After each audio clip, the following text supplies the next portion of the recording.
प्रिय छात्र, Hindi online class के लिए आप सबका स्वागत है। पिछले अवधि में मैंने आपको मोबाइल का भोलबाल गद्य पाठ को पढ़ाया था। मैं विश्वास करता हूँ आप सब इस गद्य पाठ को समझे होंगे। आज मैंने आपको अभिनव गीत कविता को पढ़ाने के लिए आपके सामने उपस्थित हूँ।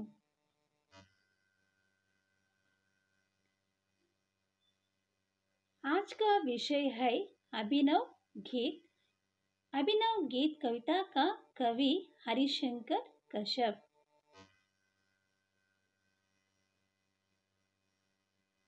अभिनव गीत कविता में फूल का उदाहरण देते हुए हरिशंकर कश्यप जी ने मानव अपना जीवन को किस तरह बिताना है और अपना जीवन को सुगम करने के लिए उन्होंने क्या करना है, इसके बारे में फूल के उदाहरण के साथ सुझाव दिया है। बच्चों, आप चित्रपट में पर्दे पर देख सकते हैं हरिशंकर कश्यप जी का भावचित्र। हरिशंकर कश्यप का परिचय, कवि परिचय इस तरह है बच्चों, ध्यान दीजिए। श्री हरिशंकर कश्यप हिंदी के प्रसिद्ध बाल साहित्यकार है। बच्चों, आप सब लोग जानते हैं हरिशंकर कश्यप। और एक बार हरिशंकर कश्यप जी का भावचित्र देख लीजिए। यह हरिशंकर कश्यप जी का चित्रपट है। हरिशंकर कश्यप हिंदी के प्रसिद्ध बाल साहित्यकार है। अपने बच्चों के लिए अत्यंत रोचक, मनोरंजक व ज्ञानवर्धक एकांकी कविताएं, कहानियां तथा जीवनियां लिखी है। हरिशंकर कश्यप जी का रचना बहुत अत्यंत रोचक है। ಮಕ್ಕಳೇ, ನಿಮಗೆಲ್ಲ ಗೊತ್ತು, ಹರಿಶಂಕರ್ ಕಶ್ಯಪ್ನ ನಾವು ಈಗ ತಾನೇ ಪರದೆಯ ಮೇಲೆ ಅವರ ಒಂದು ಪರಿಚಯವನ್ನು ನೋಡಿದ್ದೀವಿ. ಅವರ ಒಂದು ರಚನೆಗಳಲ್ಲಿ ಪ್ರಮುಖವಾಗಿ ನಾವೇನನ್ನು ಗಮನಿಸ್ಬೋದು ಅಂದರೆ, ಬಚ್ಚೋಂ ಕೆ ಲಿಯೆ ಅತ್ಯಂತ ರೋಚಕ್. ನೀವು ಅವರ ಯಾವುದೇ ಒಂದು ಕಥೆ ಆಗಿರ್ಬೋದು ಅಥವಾ ಜೀವನ ಚರಿತ್ರೆಗಳಾಗಿರ್ಬೋದು ಅಥವಾ ನಾಟಕಗಳಾಗಿರ್ಬೋದು ಓದಿದ್ದೆ ಆದರೆ ನಿಮಗೆ ಹೆಚ್ಚಿನ ಒಂದು ರೋಚಕ್ ಅಂದರೆ ಹೆಚ್ಚಿನ ಒಂದು ಆಸಕ್ತಿಯನ್ನು ಕೆರಳಿಸೋ ರೀತಿಯಲ್ಲಿ ಅವರ ರಚನೆಗಳನ್ನು ಕಾಣ್ಬೋದು. अत्यंत रोचक, मनोरंजक, केवल रोचक नहीं, उसके साथ साथ उनके रचनाओं में हम मनोरंजक व ज्ञानवर्धक, ಕೇವಲ ಮನೋರಂಜನೆಯನ್ನು ಎಂಟರ್ಟೈನ್ಮೆಂಟ್ ಮಾತ್ರ ಅಲ್ಲ, ಜೊತೆಗೆ ನಿಮ್ಮ ಜ್ಞಾನದ ಅಭಿವೃದ್ಧಿಗೂ ಸಹಾಯ ಆಗೋ ರೀತಿಯಲ್ಲಿ ಅವರ ರಚನೆಗಳನ್ನು ನಾವು ಕಾಣ್ಬೋದು. ಏಕಾಂಕಿ ಕವಿತಾಯೇ, ಕಹಾನಿಯ ತಥಾ ಜೀವನಿಯ ಲಿಖಿ ಹೈ. ನಾಟಕಗಳನ್ನು, ಕವಿತೆಗಳನ್ನು, ಕಥೆಗಳನ್ನು ಮತ್ತು ಜೀವನ ಚರಿತ್ರೆಗಳನ್ನು ಸಹ ಅವರು ಬರೆದಿದ್ದಾರೆ ಮಕ್ಕಳ. ತುಂಬ ರೋಚಕವಾಗಿ, ಮನೋರಂಜಕವಾಗಿ ಅಷ್ಟೇ ಅಲ್ಲ, ಜ್ಞಾನದ ಅಭಿವೃದ್ಧಿಗೆ ಒಂದು ಮಾರ್ಗದರ್ಶಿಯಾಗಿ ಅವರು ತುಂಬ ಸೊಗಸಾಗಿ ರಚನೆಗಳನ್ನು ಮಾಡಿದ್ದಾರೆ. आपकी कुछ प्रसिद्ध पुस्तकें है. हरिशंकर कश्यप जी के कुछ प्रसिद्ध पुस्तकें इस तरह है. फूलवारी, झरना, मेरा देश के महान बालक, मेरा देश के मंदिर, मेरा देश की महान नारियाँ, मेरा देश के ऋषि मुनि, मेरा देश के संत महात्मा, देश की आन पर पूजा के फूल, उनकी प्रमुख रचनाएं हैं. हरिशंकर जी की प्रमुख रचनाएं हैं. आपकी रचनाओं के मूल तत्व राष्ट्रभक्ति, भारतीय धर्म और संस्कृति है. बच्चों, हरिशंकर जी की रचनाओं में उनके मूल तत्व यह है कि राष्ट्रभक्ति, भारतीय धर्म और संस्कृति है. उनके सभी रचनाओं में हम देख सकते हैं उनकी रचनाओं का तत्व, महत्व है कि सभी बच्चों में राष्ट्रभक्ति, ಭಾರತೀಯ ಧರ್ಮ और ಸಂಸ್ಕೃತಿ का ಪಾಲನ करना. ಮಕ್ಕಳೇ, ಇವರ ಒಂದು ರಚನೆಯ ಒಂದು ವೈಶಿಷ್ಟ್ಯತೆ ಏನು ಅಂತಂದರೆ, ಅವರ ಯಾವುದೇ ಒಂದು ಕಥೆಗಳಾಗಿರ್ಬೋದು, ನಾಟಕಗಳಾಗಿರ್ಬೋದು ಅಥವಾ ಜೀವನ ಚರಿತ್ರೆಯಾಗಿರ್ಬೋದು, ಯಾವುದರ ಮೇಲೆ ಒಂದು ಯಾವ ತತ್ವದ ಮೇಲೆ ಆಧಾರವಾಗಿರುತ್ತೆ ಅಂದರೆ ರಾಷ್ಟ್ರಭಕ್ತಿಯನ್ನು ಮೂಡಿಸುತ್ತೆ. ಭಾರತೀಯ ನಮ್ಮ ಒಂದು ಧರ್ಮ ಸಂಸ್ಕೃತಿಯನ್ನು ಕುರಿತು ಅವರು ಹೆಚ್ಚಾಗಿ ರಚನೆಗಳನ್ನು ಮಾಡಿದ್ದಾರೆ. ನಮ್ಮಲ್ಲಿ ನಮ್ಮ ಒಂದು ಮಕ್ಕಳ ಮೇಲೆ ಹೆಚ್ಚಿನ ಒಂದು ಪ್ರಭಾವವನ್ನು ಬೀರುವಂತಹ ಅಂಶಗಳನ್ನು ಆಧಾರವಾಗಿ ಇಟ್ಕೊಂಡು ಅವರು ತಮ್ಮ ರಚನೆಗಳನ್ನು ಮಾಡಿದ್ದಾರೆ. बच्चों मैं समझता हूँ आप सब लोग हरिशंकर कश्यप जी के किरु परिचय समझे होंगे. आगे बढ़ेंगे बच्चों.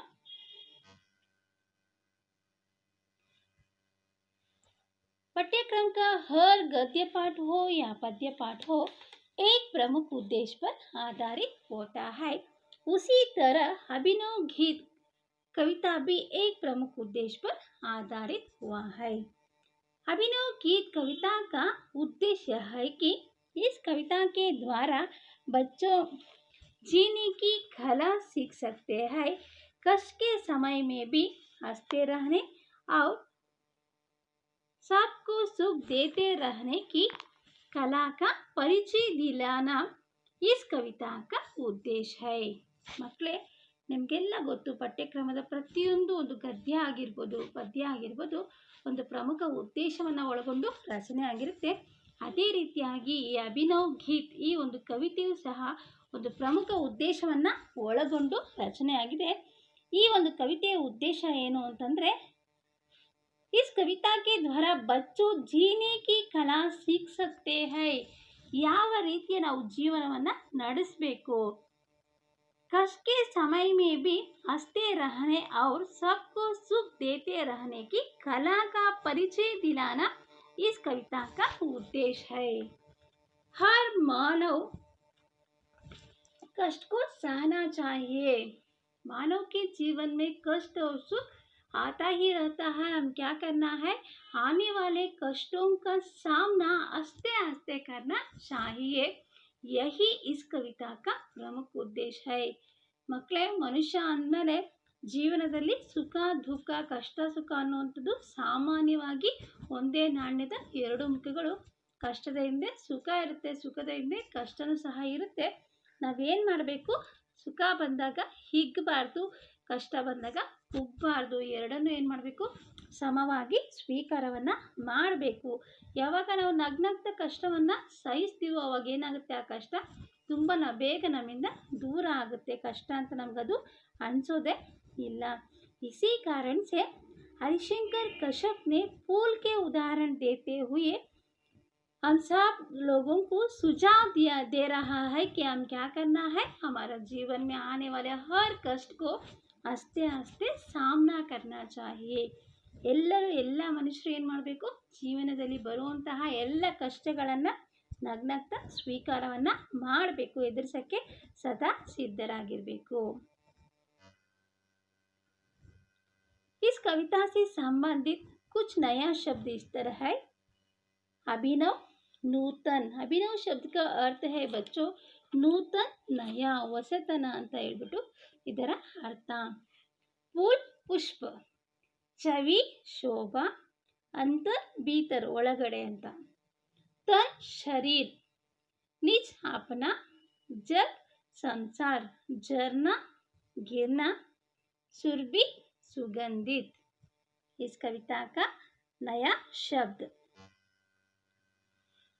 बच्चों, अब हम सब कविता के ओर बढ़ेंगे. मैं एक बार वाचन करता हूँ, अब ध्यान दीजिए. फूल सदा हंसते रहते हैं, खिल खिल कर झरते रहते हैं. रंग बिरंगी मोहक छवि से, अपने अंदर की सुगंध से, तन से मन से निज जीवन से सब जग को सुरभित करते हैं. फूल सदा हंसते रहते हैं. बच्चों, हरिशंकर कश्यप ने फूल का उदाहरण लेकर हम सब लोगों को जीवन किस तरह बिताना, इसका जीवन को सामना करने का, जीवन में आने वाले सभी कष्टों का सामना करने का सुझाव दे रहा है. सुझाव का अर्थ है बच्चों सलाह दे रहा है. फूल सदा हंसते रहते हैं. फूल किस तरह रहते हैं बच्चों, देखिए फूल किस तरह रहते हैं, फूल सदा हंसते रहते हैं. जब हम फूल को देखते हैं तब क्या होता है, हमारा मन में संतोष आ जाता है, बहुत आनंदित होते हैं। जब हम फूल को देखते हैं, सब लोगों के नयनों को मनोहर कर लेता है। ತುಂಬಾ ಆಕರ್ಷಣೀಯವಾಗಿ ಅಟ್ರಾಕ್ಷನ್. ಹೂವು ನೋಡ್ತಾನೆ ಯಾರಿಗೆ ಇಷ್ಟ ಆಗಲ್ಲ. ಅದು ನಗ್ನಗ್ತಾ ಎಷ್ಟು ಚೆನ್ನಾಗಿ ಎಲ್ಲರನ್ನ ಏನು ಮಾಡುತ್ತೆ, ಹೂವು ಸ್ವಾಗತವನ್ನು ಮಾಡುತ್ತೆ. ಫೂಲ್ ಸದಾ ಹಸ್ತೆ रहते हैं, ಖಿಲ್ ಖಿಲ್ ಕರ್ ಜರ್ತೆ रहते हैं. ಖಿಲ್ ಖಿಲ್ ಕರ್ ಹೂವು ಎಷ್ಟು ಚೆನ್ನಾಗಿ ಅರಳಿರುತ್ತೆ, ಎಷ್ಟು ಮುದ್ದಾಗಿ ಹರಳಿರುತ್ತೆ. ಅಷ್ಟೇ ಬೇಗನೆ ತನ್ನ ಸಮಯವನ್ನು ಏನು ಮಾಡುತ್ತೆ, ಅದು ಕಳ್ಕೊಳ್ಳುತ್ತೆ. ಅದು ಹರಳಿದ ಸ್ವಲ್ಪ ದಿನಕ್ಕೆ ಏನಾಗುತ್ತೆ, ಮುದುಡಿ ಒಣಗೋಗಿ ಬಿದ್ದೋಗುತ್ತೆ. ಜರ್ತೆ रहते हैं, ಜರ್ನೆ का अर्थ है ಗಿರ್ನಾ. ಇರೋಂತಹ ಸ್ವಲ್ಪ ಕಾಲದಲ್ಲಿ ಅದೇನು ಮಾಡುತ್ತೆ, ಖುಷಿ ಖುಷಿಯಾಗಿ ತನ್ನ ಸಮಯವನ್ನು ಕಳೆಯುತ್ತೆ. ಯಾವುದೇ ದುಃಖ ಇಲ್ದಿರ ತುಂಬ ಸಂತೋಷವಾಗಿ ಕಳೆಯುತ್ತೆ. ಅತಿ ಬೇಗವಾಗಿ ತನ್ನ ಜೀವನವನ್ನು ಮುಕ್ತಾಯಗೊಳಿಸುತ್ತೆ. ನಗ್ನಗ್ತಾನೆ ಮುಕ್ತಾಯವನ್ನು ಗೊಳಿಸುತ್ತೆ. ಖಿಲ್ ಖಿಲ್ ಕರ್ ಜರ್ತೆ रहते हैं, रंग बिरंगी मोहक छवि से अपने अंतर की सुगंध से. रंग बिरंगी मोहक छवि से. ನೀವು ನೋಡಿರ್ತೀರ ವಿಧ ವಿಧವಾದ ಹೂಗಳು, ಎಷ್ಟು ಡಿಫ್ರೆಂಟ್ ಟೈಪ್ಸ್ ಆಫ್ ಹೂಗಳಿರುತ್ತೆ, ಎಷ್ಟು ಕಲರ್ಫುಲ್ ಆಗಿರುತ್ತೆ, ಒಂದಕ್ಕಿಂತ ಒಂದು ಬ್ಯೂಟಿಫುಲ್ ಆಗಿರುತ್ತೆ. ತುಂಬ ಎಲ್ಲರನ್ನ ಮೋಹಕ ಅರ್ಥ ಹೇ ಆಕರ್ಷಿತ್ ಕರ್ನ. ಛವಿ ಅಂದರೆ ಶೋಭೆ. ಎಲ್ಲ ಕಡೆಗೂ ಹೂವು ಬೇಕು. ನಾವೇನು ಮನೇಲಿ ಯಾವುದೇ ಒಂದು ಫಂಕ್ಷನ್ ಆಗಿರ್ಬೋದು, ನಾಮಕರಣ ಆಗಿರ್ಬೋದು, ಮದುವೆ ಆಗಿರ್ಬೋದು, ಒಂದು ಪೂಜೆ ಆಗಿರ್ಬೋದು, ಮನೆಯ ಗೃಹ ಪ್ರವೇಶ ಆಗಿರ್ಬೋದು, ಎಲ್ಲದಕ್ಕೂ ಶೋಭೆ ತರುವಂಥದ್ದು ಯಾವುದು, ಹೂವು. ತನ್ನ ಒಂದು ಮಹತ್ವವನ್ನದು ಪಡ್ಕೊಂಡಿದೆ. ರಂಗ್ ಬಿರಂಗಿ ಮೋಹಕ ಛವಿ ಸೆ ಅಪ್ನೆ ಅಂತರ್ಕಿ ಸುಗಂಧ ಸೆ. ತನ್ನಲ್ಲಿರುವಂಥ, ತನ್ನ ಅಂತರಾಳದಲ್ಲಿ ಒಳಗಡೆ ಇರುವಂತಹ ಪರಿಮಳ. ಸುಗಂಧ ಅಂದರೆ ಪರಿಮಳದಿಂದ ಅದೇನು ಮಾಡುತ್ತೆ, ಸುಗಂಧ ಸೆ तन से मन से निज जीवन से सब जग को सुरभित करते हैं. तन से, तन का अर्थ है शरीर से, मन का अर्थ है ಮನಸ್ಸಿನಿಂದ, ನಿಜ का अर्थ है अपना जीवन से ಎಲ್ಲ सब जग को सुरभित करते हैं. ತಾನಿರುವಂತಹ ಸ್ವಲ್ಪ ಸಮಯದಲ್ಲೇ ಎಲ್ಲರಿಗೂ ಸಂತೋಷವನ್ನು ಕೊಡುತ್ತೆ, ಎಲ್ಲರಿಗೂ ಪರಿಮಳವನ್ನು ಬೀರುತ್ತೆ, ಎಲ್ಲರನ್ನ ಖುಷಿ ಪಡಿಸುತ್ತೆ. ತನ್ನ ದೇಹದಿಂದ, ಮನಸ್ಸಿನಿಂದ ಇಡೀ ತನ್ನನ್ನು ತಾನು ಸಮರ್ಪಣೆಯನ್ನು ಮಾಡಿಕೊಳ್ಳುತ್ತೆ, ಅರ್ಪಿತವನ್ನು ಮಾಡಿಕೊಳ್ಳುತ್ತೆ. फूल सदा हंसते रहते हैं. कितना कितना सुंदर कविता है बच्चों. फूल का उदाहरण बहुत सहज है. फूल सदा हंसते रहते हैं. ಯಾವಾಗಲೂ ಯಾವುದೇ ಗಿಡದಲ್ಲಿ ನೋಡಿ ನೀವು, ಹೂವು ನಗ್ನಗ್ತಾ ಏನು ಮಾಡುತ್ತೆ, ಎಲ್ಲರನ್ನ ಸ್ವಾಗತಿಸುತ್ತೆ. ಕೇವಲ ನಾವು ಒಳ್ಳೊಳ್ಳೆ ಕೆಲಸಗಳಿಗೆ ಮಾತ್ರ ಹೂವನ್ನು ಬಳಕೆ ಮಾಡಲ್ಲ. ನೀವು ನೋಡ್ತೀರಾ, ಮನುಷ್ಯ ತನ್ನ ಜೀವನವನ್ನು ಮುಗಿಸಿ ಹೋಗೋವಾಗೂ, ಸತ್ತಾಗೂ ಸಹ ಏನು ಮಾಡ್ತಾರೆ, ಹೂವನ್ನ ಬಳಕೆ ಮಾಡ್ತಾರೆ. ದೇವರ ತಲೆ ಮೇಲೂ ಸಹ ಹೂವು ಎಷ್ಟು ಖುಷಿಯಾಗಿರುತ್ತೋ, ಒಂದು ಎಳೆದ ಮೇಲೂ ಸಹ ತನ್ನನ್ನು ತಾನು ಸಮರ್ಪಣೆಯನ್ನು ಮಾಡಿಕೊಳ್ಳುತ್ತೆ. ಅಂದರೆ ಇರುವಂತಹ ತನ್ನ ಇಡೀ ಜೀವನವನ್ನು ಇತರರ ಸುಖಕ್ಕಾಗಿ, ದೂಸರೋಂಗೆ ಸುಖಕ್ಕೆ ಲಿಯೇ ಸಮರ್ಪಿತ ಕರ್ತೆ ಹೇ. ಬೇರೆಯವರ ಸಂತೋಷಕ್ಕೋಸ್ಕರ ತನ್ನನ್ನು ತಾನು ಸಮರ್ಪಣೆ ಮಾಡ್ಕೊಳುತ್ತೆ. ಫೂಲ್ ಸದಾ ಹಸ್ತೆ रहते हैं. ಹೂವು ಯಾವಾಗಲೂ ಏನು ಮಾಡ್ತಾ ಇರುತ್ತೆ, ನಗ್ನಗ್ತಾ ತನ್ನ ಜೀವನವನ್ನು ನಡೆಸುತ್ತೆ. उसी तरह हरिशंकर कश्यप ने मानव भी अपना जीवन को किस तरह निभाना चाहिए, हंसते हंसते आने वाले सभी कष्टों को सामना करते हुए आगे बढ़ना चाहिए. ಇದೇ ಥರ ಮನುಷ್ಯ ಏನು ಮಾಡಬೇಕು, ತನಗೆ ಬರುವಂತಹ ಎಲ್ಲ ಕಷ್ಟಗಳನ್ನು ಸಹಿಸಿ ಆತ ನಗ್ನಗ್ತಾ ಮುಂದೆ ಸಾಗಬೇಕು, ಬೇಸರವನ್ನು ಮಾಡ್ಕೊಳ್ಬಾರ್ದು. ನೋಡಿ ಎಷ್ಟು ಅಂದವಾಗಿ ಕಾಣಿಸುತ್ತೆಲ್ಲ ಹೂಗಳು.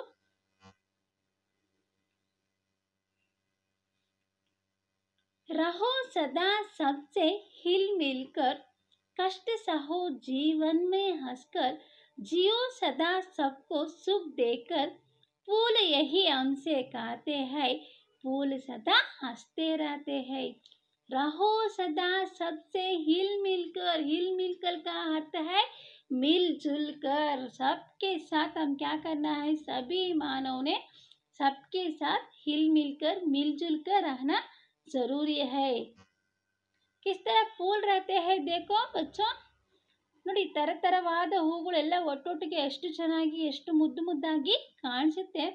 उसी तरह मानव ने क्या करना है, सबके साथ मिलजुल कर फूल की तरह रहना चाहिए.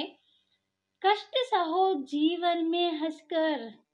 हमारा जीवन में आने वाले सभी कष्टों को हम क्या करना है, सबके साथ हिल मिलकर मिलजुल कर कष्ट को सहकर अपना जीवन को हंसकर निभाना है। ನಗ್ನಗ್ತಾ ಜೀವನದಲ್ಲಿ ಬರುವಂಥ ಏನೇ ಕಷ್ಟ ಬರಲಿ ನಾವೇನು ಮಾಡಬೇಕು, ಜೊತೆಯಾಗಿ ನಾವೇನು ಮಾಡಬೇಕು, ಅದನ್ನು ಎದುರಿಸ್ಬೇಕು. ಕಷ್ಟದಲ್ಲಿ ನಾವು ಭಾಗಿಗಳಾಗಬೇಕು. ಕಷ್ಟ ಆಗಲಿ ಸುಖ ಆಗಲಿ ಬರೀ ಸುಖದಲ್ಲಿ ಮಾತ್ರ ಸಾಥ್ ಕೊಡೋದಲ್ಲ, ಕಷ್ಟದಲ್ಲೂ ನಾವೇನು ಮಾಡಬೇಕು, ಇನ್ನೊಬ್ಬರಿಗೆ ಸಹಾಯವನ್ನು ಮಾಡಬೇಕು. ಬರುವಂಥ ಕಷ್ಟಗಳನ್ನು ನಗ್ನಗ್ತಾ ಸ್ವೀಕಾರವನ್ನು ಮಾಡಬೇಕು. जियो सदा सबको सुख देकर, फूल यही हमसे कहते हैं, फूल सदा हंसते रहते हैं। जियो सदा सबको सुख देकर, हम क्या करना है, दूसरों के सुख देकर अपना जीवन को बिताना ज़रूरी है। दूसरों के सुख में हमारा सुख देखना चाहिए. ಮತ್ತೊಬ್ಬರ ಒಂದು ಸಂತೋಷವನ್ನು ನೋಡಿ ನಾವು ಹೊಟ್ಟೆ ಕಿಚ್ಚನ್ನು ಪಡಬಾರ್ದು. ಬೇರೆಯವರ ಸಂತೋಷದಲ್ಲಿ ನಮ್ಮ ಸಂತೋಷವನ್ನು ಕಾಣಬೇಕು. ಯಾವ ರೀತಿಯಾಗಿ ಹೂವು ಮನುಷ್ಯ ತನ್ನ ಒಂದು ಸ್ವಾರ್ಥಕ್ಕಾಗಿ ಅದನ್ನು ಬಳಸ್ಕೊಂಡು ಖುಷಿ ಪಡ್ತಾಯಿದ್ರು, ಅದು ಸಹ ಏನು ಮಾಡುತ್ತೆ, ಸಂತೋಷ ಪಡುತ್ತೆ. ನನ್ನಿಂದ ಇವ್ರು ಸಂತೋಷವಾಗಿದ್ದಾರಲ್ಲ, ನನ್ನಿಂದ ಇನ್ನೊಬ್ರಿಗೆ ಒಳ್ಳೇದಾಯ್ತಲ್ಲ ಅಂತೇಳ್ಬಿಟ್ಟು. उसी तरह मानव ने क्या करना है, दूसरों के सुख के लिए अपने आप को समर्पित करना ज़रूरी है. ಮನುಷ್ಯರು ನಾವು ಸಹ ಅಷ್ಟೇ ಏನು ಮಾಡಬೇಕು, ಯಾವ ರೀತಿಯಾಗಿ ಹೂವು ತನ್ನ ಸುಖವನ್ನು ಮರೆತು ಇತರರ ಸುಖಕ್ಕೋಸ್ಕರ ತನ್ನನ್ನು ತಾನು ಸಮರ್ಪಣೆಯನ್ನು ಮಾಡಿಕೊಳುತ್ತೋ, ಅದೇ ರೀತಿಯಾಗಿ ಮನುಷ್ಯನು ಏನು ಮಾಡಬೇಕು, ತನ್ನ ಸುಖವನ್ನು ಮರೆತು ಅವನು ಇತರರ ಸುಖದಲ್ಲಿ ತನ್ನ ಸುಖವನ್ನು ಕಾಣಬೇಕು. ಆಗಲೇ ಅವನು ಸಾರ್ಥಕ ಮನುಷ್ಯ ಅನಿಸ್ಕೊಳಕ್ಕೆ ಸಾಧ್ಯ. ಫೂಲ್ ಸದಾ ಹಸ್ತೆ ರಹತೆ ಹೈ. ತುಂಬ ಬ್ಯೂಟಿಫುಲ್ ಆಗಿರುವಂಥ ಒಂದು ಕವಿತೆ ಮಕ್ಕಳೇ. ಅಂದರೆ ನಮ್ಮ ಒಂದು ಜೀವನಕ್ಕೆ ಅಪ್ಲೈ ಮಾಡ್ಕೊಳ್ಳೇಬೇಕು ನಾವು. ನಮ್ಮ ಮುಂದಿನ ದಿನಗಳಲ್ಲಿ ಸುಖ ದುಃಖ ಅನ್ನುವಂಥದ್ದು ಸಾಮಾನ್ಯವಾಗಿ ಬಂದೇ ಬರುತ್ತೆ.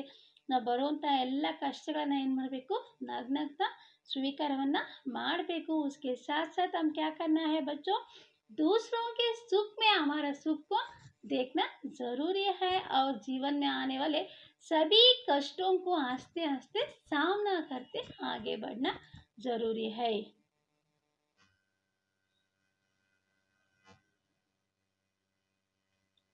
बच्चों, अभिनव गीत कविता से संबंधित सारांश इस तरह है. एक बार आप सब लोग ध्यान दीजिए, मैं पढ़ता हूँ. फूल हमेशा हंसते रहते हैं, वे खिल खिल कर नीचे गिरते हैं. अपनी सुगंध से वातावरण को सुगंधित बना देता है. जीवन में सदा हंसते रहना चाहिए. सबसे हिल मिलकर प्रेम से रहना चाहिए. हंसते हुए मुसीबतों का सामना करना चाहिए. सभी लोगों को सुख देकर जीवित रहना चाहिए. जीने की कला दूसरों को हंसाने में है. फूल का संदेश है, नित हंसना.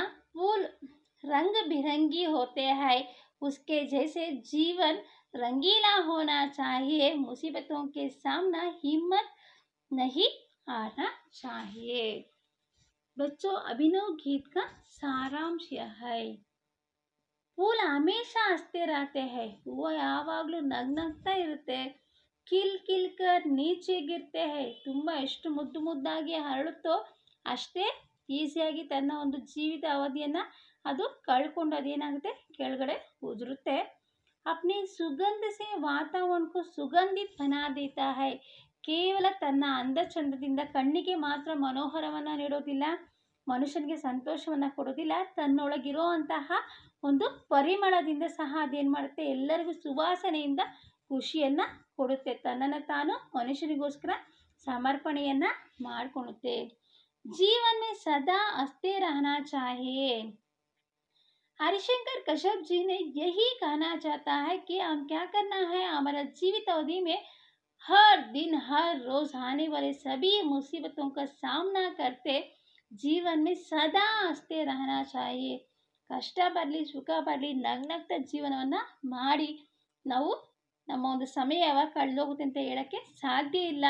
ಮನುಷ್ಯನ ಜೀವನ ನೀರಿನ ಮೇಲೆ ಗುಳ್ಳೆ ಥರ. ಇವತ್ತಿರೋರು ನಾಳೆ ಬೆಳಗ್ಗೆ ಇರ್ತಾರೋ ಇಲ್ಲೋ ಅಂತ ಯಾರಿಗೂ ಗೊತ್ತಿರೋದಿಲ್ಲ. ಅದಕ್ಕೆ ಇರುವಂತಹ ಆ ಒಂದು ಜೀವನವನ್ನು ಎಲ್ಲರ ಜೊತೆ ಸೇರಿ ನಗ್ನಗ್ತಾ ನಾವು ಕಳಿಬೇಕು.